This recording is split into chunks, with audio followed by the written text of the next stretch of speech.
कभी ना शुक्री ना करें। जो चीज़ है उस पर खुदा का ढेरों ढेर शुक्र अदा करें और हर हाल में शुक्र अदा करें।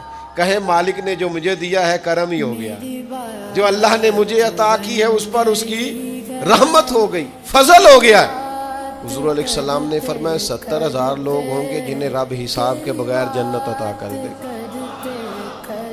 फरिश्ते भी हैरान होके पूछेंगे ओ तुम कौन हो, कोई हिसाब किताब भी नहीं हुआ। वो कहेंगे हम वो हैं जो हर हाल में अपने रब का शुक्र अदा करते हैं।